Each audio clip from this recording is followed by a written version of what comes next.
important thing we have, even if you don't have children. Remember that money's not everything, the children are everything. So, also we're going to have some people talking about the weather. We're also going to have some news, and as well as talking about emergency preparedness, dealing with extreme weather, and what to do. We're also going to have something about why our tax money is being wasted, and what is it being wasted on exactly. So for now, a segment from our field correspondent. This is... No, not yet. Not yet. Any second now we're going to do a video of Action News, but we need our techie to return to the board. Okay, and so I just want to say also today, we're going to have 4 candidates for school board talking about what their issues are, where you got to go to vote, what you got to do, and why it's important to vote for them. So that's going to be interesting. Right now, let's pass it on to our field correspondent. This is Steve Burnkamp, Action 9 News.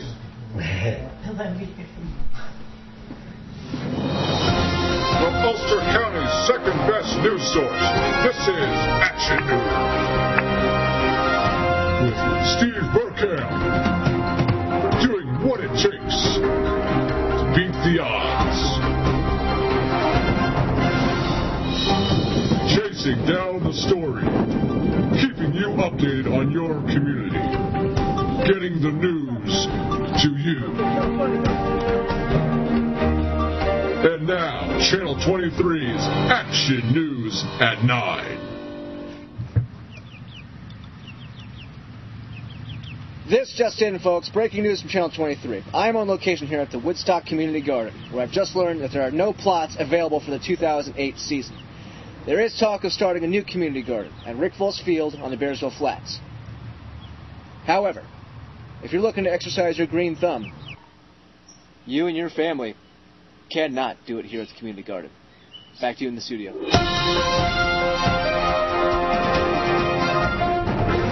Thank you.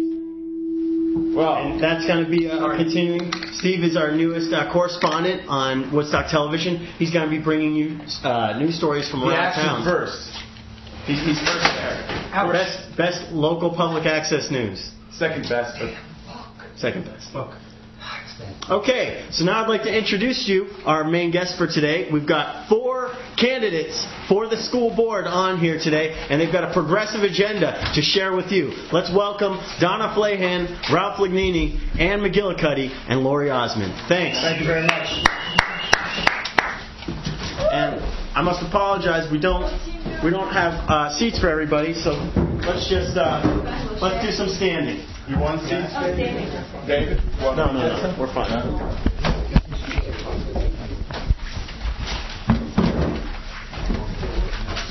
Okay, guys. Do you want me? Okay. There you go. Okay, so before I give you some of the questions that we prepared, Set another mic on. before I give you guys some questions that I prepared, just want to know what do you want to tell the voters out there. I mean, first of all, what do they have to do to vote? Where should they go? When do they have to go?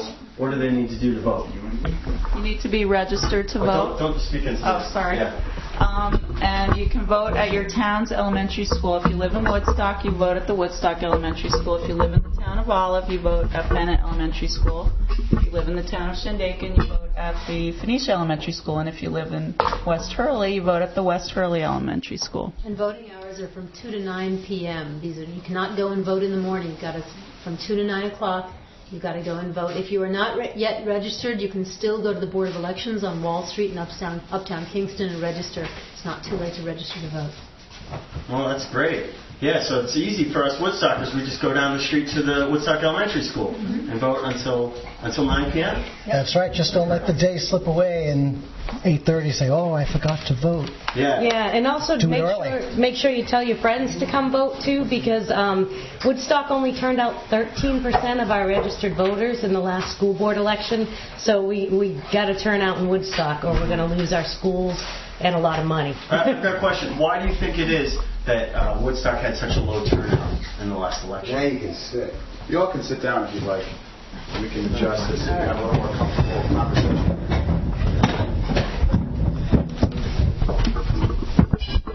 And don't worry about speaking into the mic. It can be heard from where you are. Oh, okay.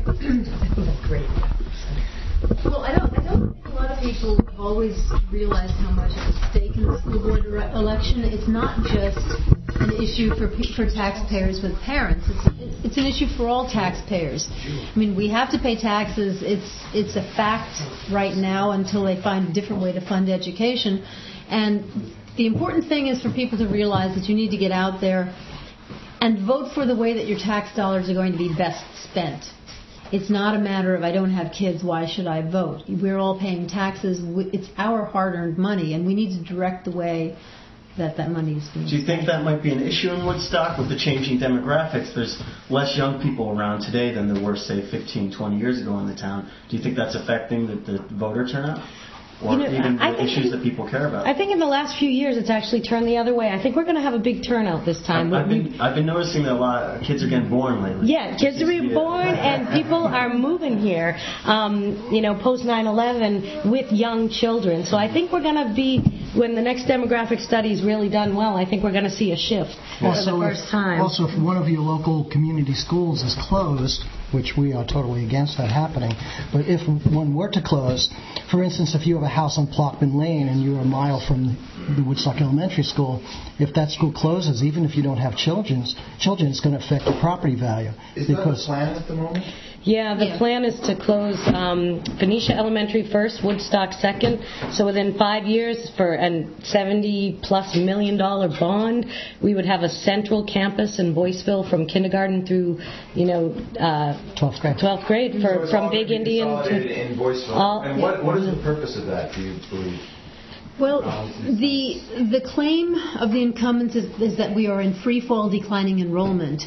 As we have said before, the enrollment figures are based on live births in Ulster County and census figures. They do not take into account people moving here or people who are born outside of the county. Okay. We also have a high student cost. Part of that is because we are the second largest district in the state. It's over 300 square miles.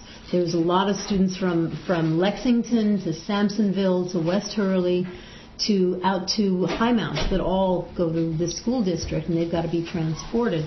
We also have the highest per pupil transportation cost in Ulster County. I think it's currently at $1,890, almost $1,900 per student per year. And with the way fuel costs are going, unless we get into green technology or biodiesel or something like that, there's no way to keep a handle on oil costs. Yeah, this plan to centralize the campus is really an enormous disaster in the making. And it would, as Laurie said about the transportation right now, we're the second largest geographical district in the state. And this would centralize at a time when we need to be decentralizing everything. It will increase, it will Wouldn't that be more intelligent transportation. To be able to walk to school as opposed to being driven, 25 miles? Yeah, at 5 years old too, so the social cost is great, economic cost. And don't forget on that issue of the large district, there's a certain group in Woodstock right now pushing to create a Woodstock West Hurley school district. Are you guys in support of this plan? Well, the way I understand that what this group is pushing for is to do a study to see if it would be feasible to separate the district in two. Because the way I understand it, the state will not allow that to happen unless it's beneficial for every child in the district and not just some of them. Yeah, it's based on case law, Education Law 2218, and it has to be a win-win for every child in the district. And I was in... Kingston absolutely will not. Kingston came out against it. Yeah, the Kingston superintendent, and it's not up to the school board to decide that in any area, and it's also not up to the superintendents of any district. It's, the request is for a study of the actual demographics, what's really out there, what are we really looking at, what would best serve the children of these areas, and then the Commissioner of Education, based on that study, could make a recommendation, and then that would have to go up for public vote. So that's a long and democratic process that's separate from the school board, because the school board doesn't vote for or against that. Yeah, and I just want to add, this is, as Donna said, this is not a school board issue. What are the school board issues are the immediate things that are about to happen and the way that we can affect positive change instead of this this death march to this $70 million project that isn't publicly supported, isn't educationally sound, and will also force the closure of community schools, affect community businesses, local property values. It's just a bad idea all around. So why would they want to put a $70 million bond and they're not willing to keep schools open, and they're saying it's too expensive and there's not enough children when there's probably about 20 to 25 children per class, which is actually still too large if you study education, and they're saying you need 25 to 30 plus. So what's the rationale behind this? Who stands to gain by building this? Well, that's the thing. One of our central arguments, and you jump in here, but is that the incumbents are putting forth one very expensive solution. They have not thoroughly costed out all the other options, including options that would keep community-based schools open. And we have not been given, the public has not been given, a representation of all of the options, what they would cost, what their ramifications would be. This school board has had one singular vision, and they've pursued that, and they've costed that out. They haven't costed out anything else. So there's that you can't make a good decision if you've only examined one option. In the why, like who would be pushing for this? Who would benefit? The architect has got a special interest in this, and this is one of the reasons we related to the Ulster County Jail. Is we found out recently the architect. Been working for the district for 3 years, is going to be paid on a percentage of the total bond. So the higher the bond, the higher the architect's paycheck. The deeper the architects have gotten involved, the bigger the bond has become. We went from, potentially 3 elementary schools, renovated middle school, to, the centralized district $70, $80 million bond. So the architects stand to gain, and they've been really leading the show in a way that's backwards. The board should be creating the vision, and then you find architects to make that vision happen. Also, the superintendents stand to gain, oddly. They have a different agenda. As an administrator, if you close a school, it often makes you very hireable in another district, even though that seems strange because it's horrible. But so the administration has an agenda to close a school. The architects have an agenda to pass a really large bond. And the 3 incumbents on the board, who are elected, mainly out of large personal matters, have an interest in centralizing the district in Olive. So I think those 3 forces have kind of come together, coalesced to create this, because otherwise it doesn't really make sense at all. What is your vision as far as what you want to do with the district and our schools? Well, first of all, what we want to do is say, let's stop this train. We need to examine all of the options before we go forward with closing a school and putting up an astronomical bond. We need to examine all of the options, and I personally, and I think I can speak for my running mates, are interested in costing out and truly exploring options that will keep community-based schools open, whether it be a K through 8 with small greener buses, so we're not bringing children from all over the place into Boyceville, whether it be the original architect's recommendation, which were 3 elementary schools and a 6th through 8 middle school, or simply, if we're in total recession, bare bones, let's just fix the buildings. Right. This board and the board before them haven't been doing the necessary repairs. This board has started some of them, but there are leaky roofs, there's bad water, there's plumbing problems. And what about simply fixing the buildings? That's not even part of the discussion. That part of the discussion has been held back so it could be part of this big grand plan rather than immediately addressing. I mean, if my roof is leaking at home, I don't let it go for 3 years. You fix it.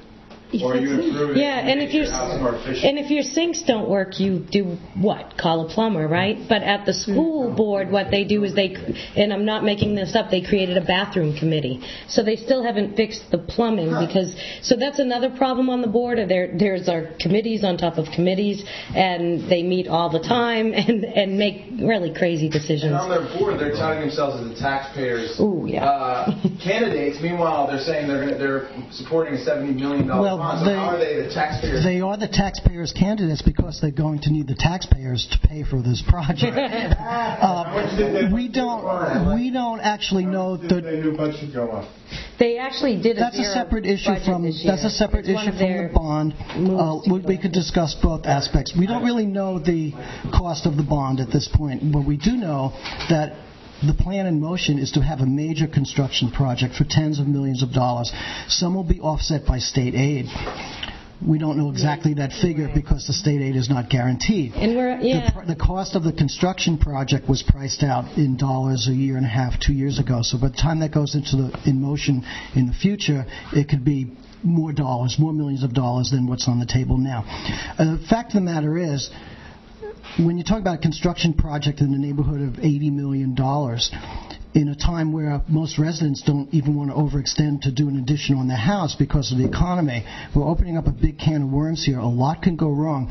Recently, the current school board in this past year did a big project, a $600,000 project, putting in a new furnace in Woodstock Elementary. It's supposed to be operational in September because if you do a furnace, you want it ready before winter time. It's still not working. They've had all sorts of problems with one contractor, a heating contractor. If you renovate the school and build pretty much a new middle school addition, you're going to be dealing with asbestos removal, and every contractor, from carpentry, electricians, plumbers, that's a big project to manage, and there are no Donald Trumps on this school board.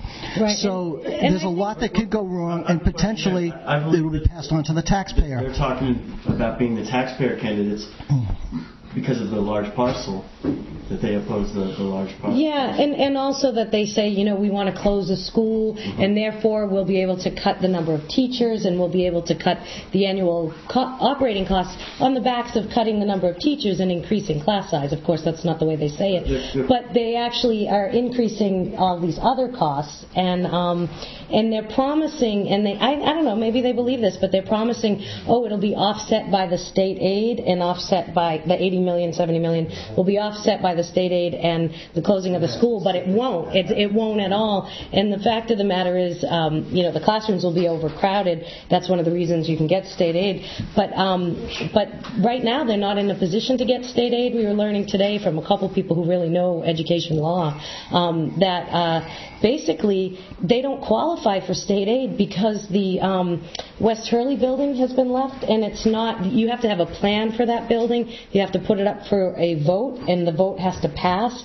So they don't even qualify, it turns out, for that 41% state aid that they're using to sell it as. See, it's not really a big cost. It's going to be offset by these other things. I don't know if they're naive or underhanded. I don't know, but going back to the large parcel legislation, where do you guys stand? The four of us went in this together because I live in Willow, Donna's in Shady, Ralph is in Olive, and Ann is in Shandaken. We tried our best to form a cross-community platform. And one of the first things we said was, if large we will never vote to enact large parcel. And we know that New York City and the town of Olive are settling. The town of Olive supervisor has said this issue is off the table, but should it ever come up on the table, we will not vote to enact it. We want to keep that out of this. So we wanted a cross-community platform, and the other thing that we wanted to do was we felt if you're going to make decisions that deal with education, we would want four board members running that have college education, and we all do. In fact, Donna is Dr. Flahan. She has a PhD, a college professor at New Paltz. Many a smart person with only an 8th grade education. That is many true. An ignorant PhD. But I get your point. PhD stands for piled higher and deeper. Yeah. At least 99%. I heard the other day. I was real good in 8th grade. I heard the other Go get a late pass, buddy. Yeah. I heard the other day that at the Meet the Candidates night that you guys put forth some really progressive educational ideas, and I'd like to hear some of those. So getting away a little bit from the infrastructure, talking a little bit more about education. Well, we should go around the table, and maybe we should share our mics a little bit better because Ann doesn't have a mic back there. But one of the things that we put forth is, as I said, we need to examine the ideas of K through 8. We also need to examine the ideas of if you need to do like a 1-2 classroom or a 3-4 classroom, things like that. Yeah. One of the things we really believe in also is if you're going to do renovation, you need to be thinking green, if at all possible. You need to have a vision to look into the future. So the school's an example for the students. Exactly, and also a learning lab. It's not and a community project. And I also frankly feel myself that any kind of construction we do, we should make every effort to employ local contractors, local providers, because this money is just going to flow out to a Westchester, architect and a Garden City, Long Island construction firm, and that... The bond money won't stay in the community. Right. Right. Also, I'd like to announce, since we're talking about green, the 4th grade class at Phoenicia Elementary, Miss McInerney's class, just found out today they entered a contest for New York State, 600 entries in this contest to enter a video about environmental construction and going green.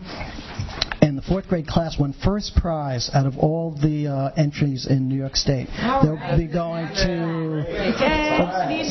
to Albany on May 20th, coincidentally the day of the school board and budget election. And Senator Bonachik is going to do the presentation. And this is the school, Phoenicia Elementary, that is slated possibly to close first. Yes, I'd like to say I'm on the Phoenicia PTA as others are, and we were part of bringing recycling and awareness of the 5 R's to Phoenicia, to not just recycle but also incorporate environmental awareness into the classroom. And the response from the students and the teachers has been tremendous. We've been covered on NPR. We've got a $400 grant for worms. Now there's this award.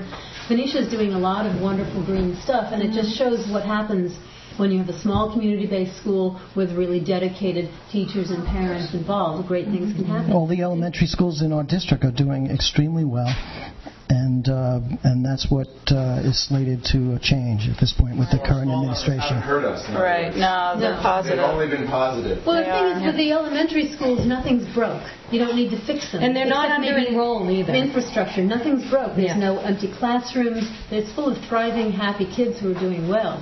So you don't close the elementary schools to fix the other district problems.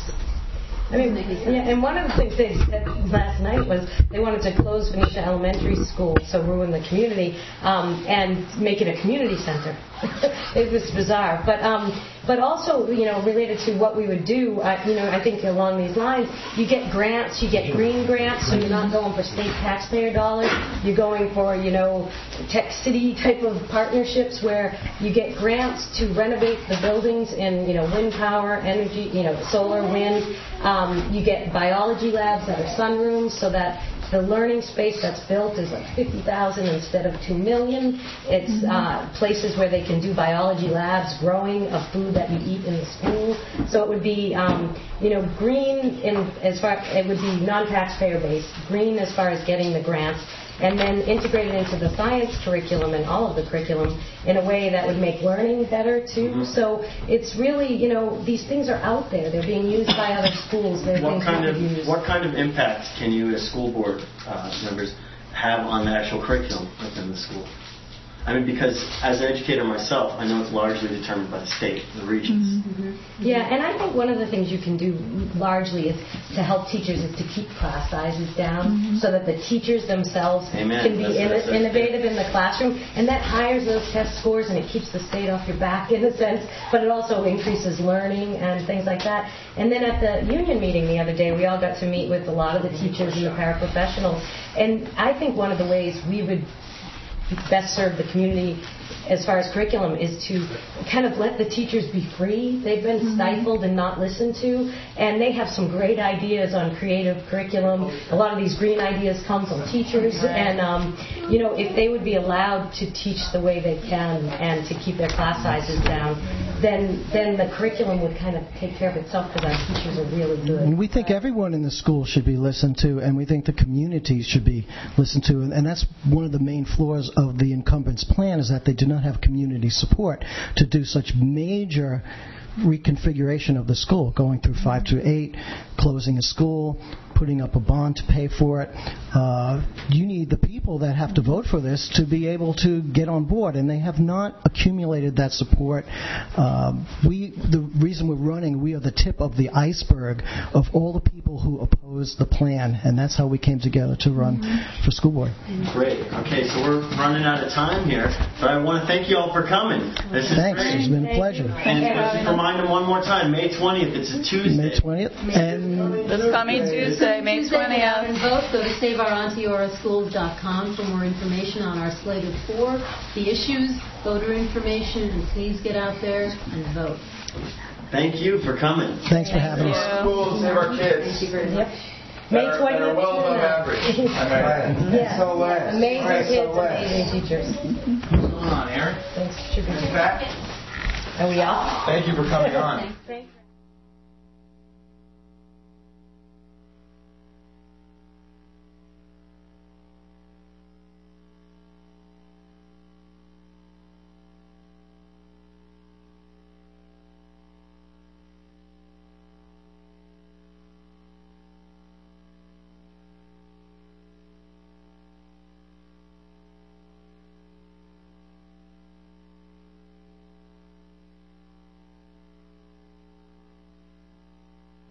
Those have seemed like the best people to vote for me. It's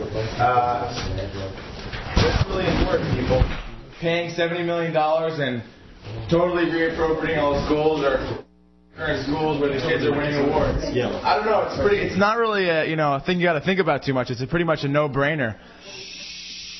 And now we have a visit from the extreme informationist. Hey kids.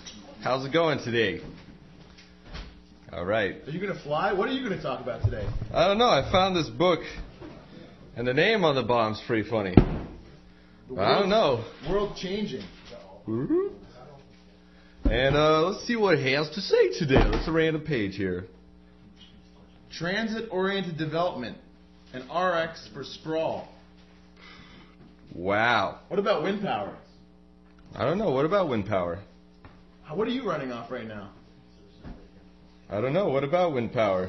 Well, you seem to have a wind turbine on your head. Error. Formula 7-3. Let's look inside the book for a second. What are these pictures? Ooh, pictures. 20%. Only 20% of this can be shown on national television. So, folks, that means riding your bike when you don't need to ride your car, right? Riding the bus, carpooling together. Try not to use fossil fuels as much as possible. Right? We don't need to be addicted to those things. We don't need to be selfish. Get on a bike, get some exercise. I don't like that word. You don't like the word selfish? No. What's a better word? Pooling. Carpooling. Who wants to say carpooling? It's just kind of dreary. Why don't we call it car streaming? Maybe it'll catch on more. How about that? Streamlined cars. Stream carring. Let's car stream. Extreme carring. Extreme car streaming. Because this carpooling thing is kind of gross. Hey! Hands off the book. Oh, it's secret knowledge, huh? All right, you got it here, folks. You got it first. Next, we're actually going to be talking about extreme weather. When we got our weatherman, Dave Lewis, coming on to speak with you about the weather that's been happening around the country and maybe a little bit about what to do about it from our next interviewer. Dave?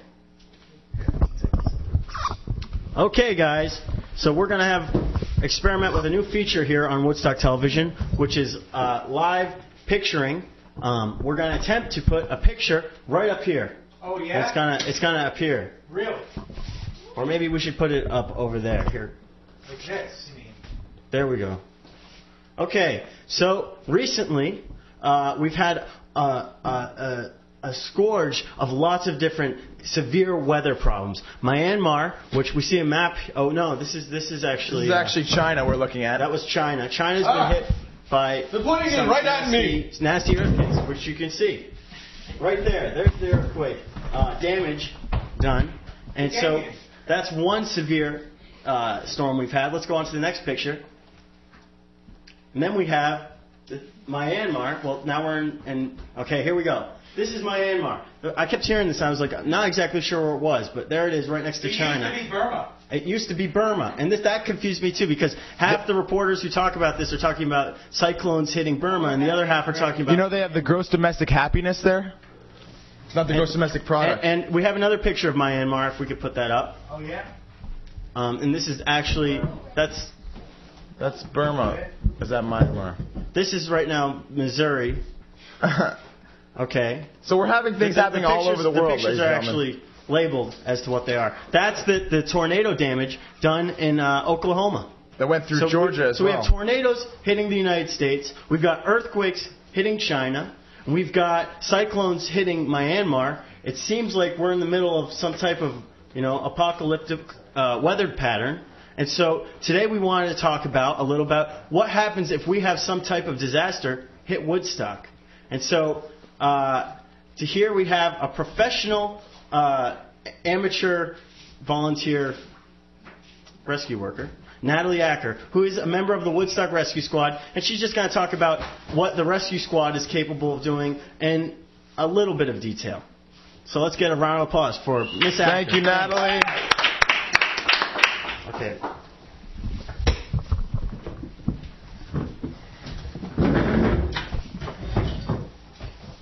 Come on in, take a seat. Well, thanks for coming on the show today, Natalie. That's awesome. Thanks for having me. So what do you got here? What'd you bring with you?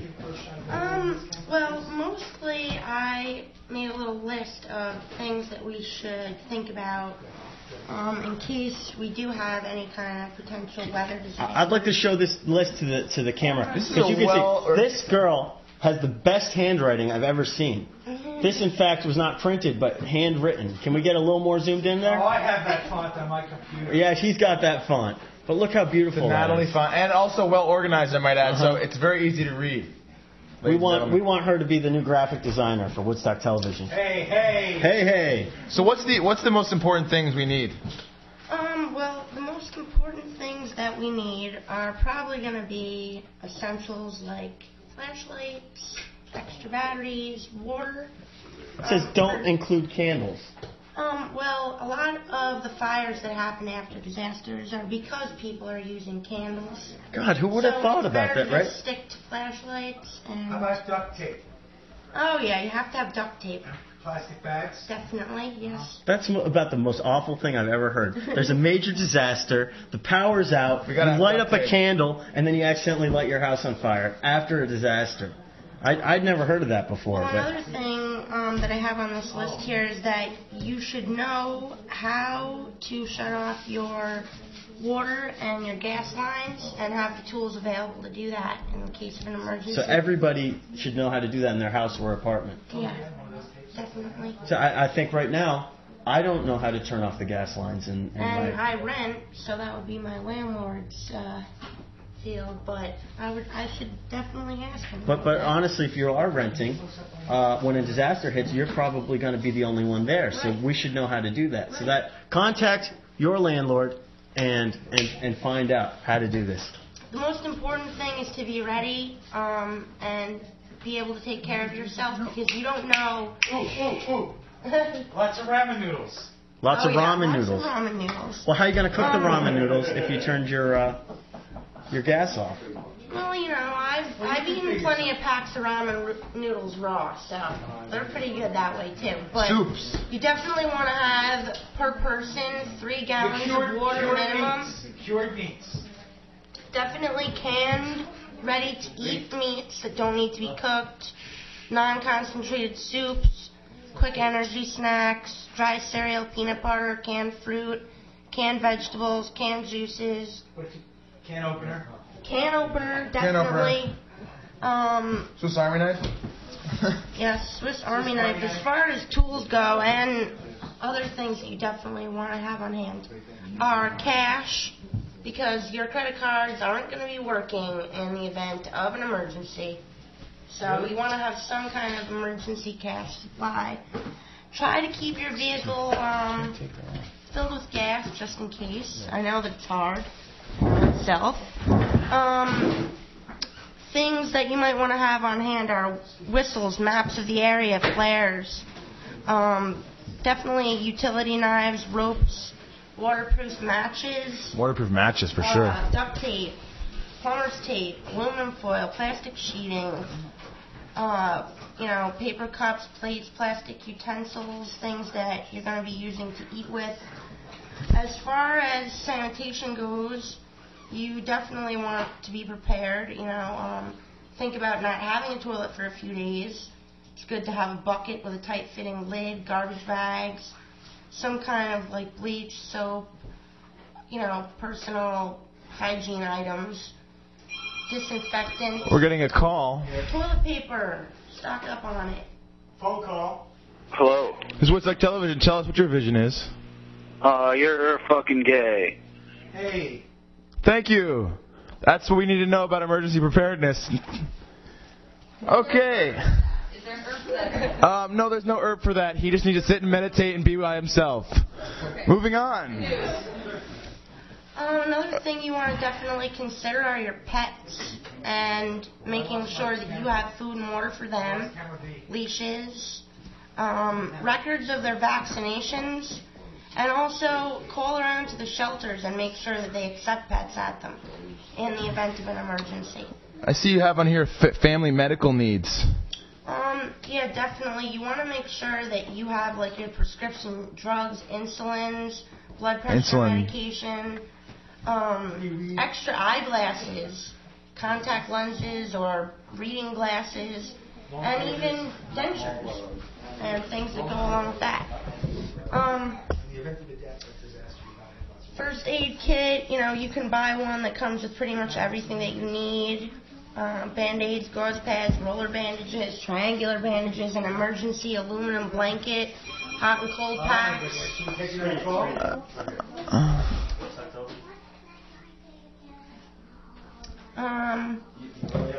Clothing. You want to make sure that you have some kind of a backpack with at least one change of clothing and footwear per person in your household. You want to have hats, gloves. We're going to take a call right now. You're on. You're on. You're on the air. Tell us what your vision is. Are they there? Are you there? Are we there yet? Bye. Okay, well. Rain gear, sunglasses, blankets, sleeping bags. You have to be prepared because you could be. Extra guitar strings. Extra guitar strings. And let's talk about entertainment too, because you want to have some games and books. Gotta have some games and books for the kids and for yourself, right? Deck of cards come in handy. Hello? Solitaire, playing a deck of 51. What about for the pets? I see you got something for the pets there. You like to bring your dog or dog with you, some food, water. But pets are definitely something that you want to take into consideration, and they also do get scared in disasters. They can run off. Have a plan? Should you have a plan? An emergency preparedness plan that you have for your own self if you're living alone, or that you have for your whole family is something that you want to discuss with people. You want to have some kind of an out-of-town contact, someone who you can call and tell, I'm okay, or someone who's going to be worried and notify someone to be looking for you. Someone to watch over you. Talk to your family about where your safe room is in the event of an emergency, which is good to be in a basement or an interior room of the house. Where you'll all meet if you get separated. That's really important, to have a safe place that you'll all meet outside of the home in case you all have to run out and... Maybe have a radio that's got fresh batteries or a crank radio so that you can hear... And definitely be listening to any kind of... emergency bands. ...announcements and instructions given and follow them. It's best really not to panic and remain calm in these situations. Well, thank you so much, Natalie, for coming in, and I hope you guys make your plan and get prepared. Thank you. Thank you. So we've been talking a lot about schools and taxation and all these things, and there's an issue that's, you want to talk about schools, $70 million bond. How about $1 trillion being wasted every year in New York State alone? And I want to roll some tape of 35 years. 35 years. Excuse me? $1 trillion in 35 years. Goldberg out of turn is going to testify. Will be Goldberg, and then we'll go to the next panel after that.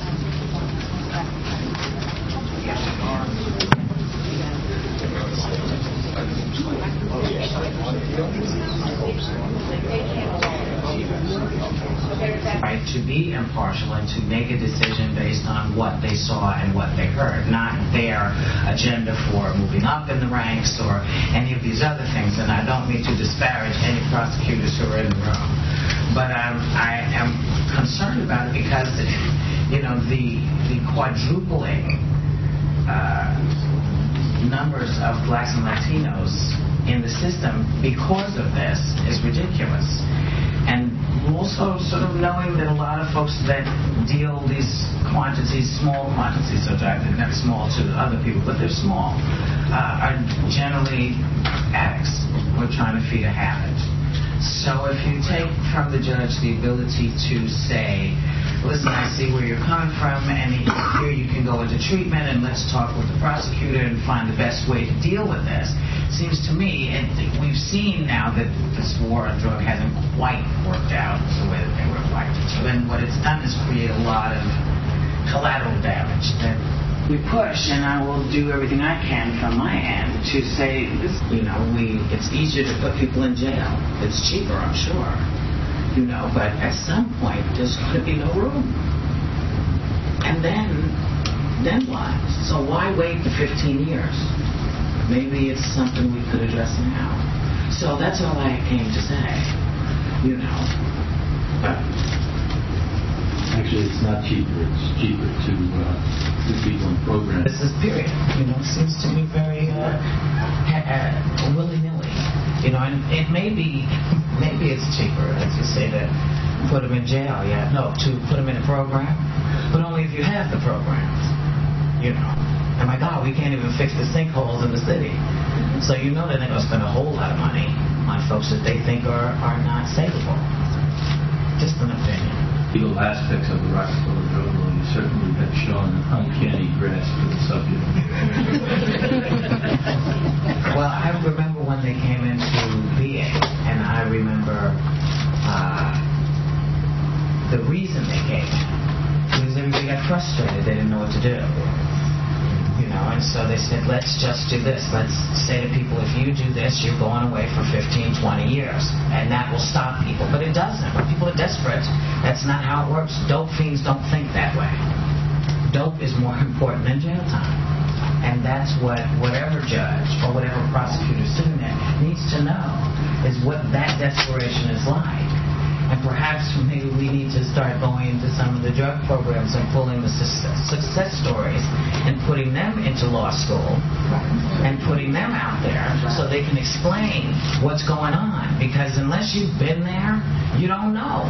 You don't know. And it's easy to look at somebody and say, oh, well, look, you've been a dope fiend for 10 years and you can't get it together.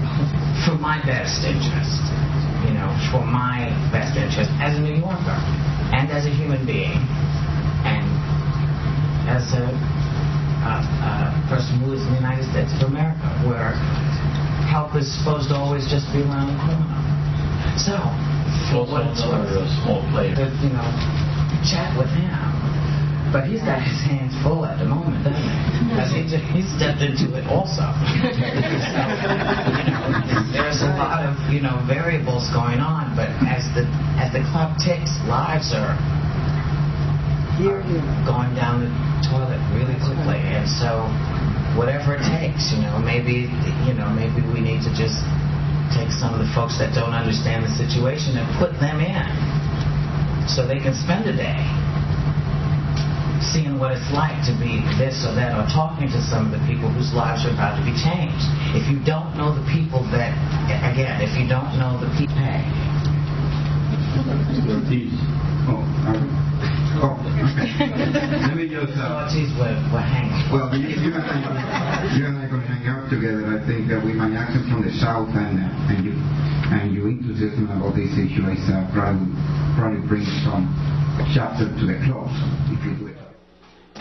So those are some wise words from Whoopi Goldberg speaking about the war on drugs and the possible legalization of medical cannabis in New York State, and the fact that maybe these prosecutors should be made up of some of the people that have been dope fiends and have succeeded in getting over their addictions, and we should give people a second chance and mercy. And what were they talking about by dope? They're talking about heroin right now, I believe, because usually cannabis fiends are not really fiends, and they're not really, robbing people and losing their lives. But right now we have some young artists here, Gabriella and Madeline Mcgee, who are going to show us their artwork and brighten our day a little bit. Can I see? This is Gabriella and this is Madeline. And can I see some of your artwork? So this is a sunset. Can I get a zoom, please? And these are, how old are you, Gabriel? 5. She just turned 6, I believe. And how old are you, Madeline? 4? Okay. And can I see another one, please? And what's this one called? Beautiful. This one is called Beautiful. All right, and it is very beautiful, must say. Can I get a little more color on that? A little more. I'm covering her face though. I don't want to be doing that. And then what's this one? Twinkle. See, now this is they're all amazing, but this one's really cool, ladies and gentlemen. This, we're talking masterpieces at 6 here. I can't wait what the future will bring. And this one's really cool too. This is waterfall, and it's a very, inverse color waterfall. We have red. What does that symbolize? Is that blood? No. No, it's not my name, but I wrote it. But this is the waterfall right here? No. No? Okay. The blue. Okay, so this is just. Yeah. Okay, this is tree. The tree, a red tree. See, there's where my mind is on the way of the world. See, she's still not unencumbered by those things, luckily. Well, it's been a great show, ladies and gentlemen, and I hope you'll keep viewing. Please don't let others make the rules for you. Stay like these kids with an open mind and open heart. Keep your Zen beginner's mind. And please get out to vote. Vote for change, May 20th. Donna Flahan, Ralph Lagini, Ann McGillicuddy, and Lori Osmond. Please, Tuesday.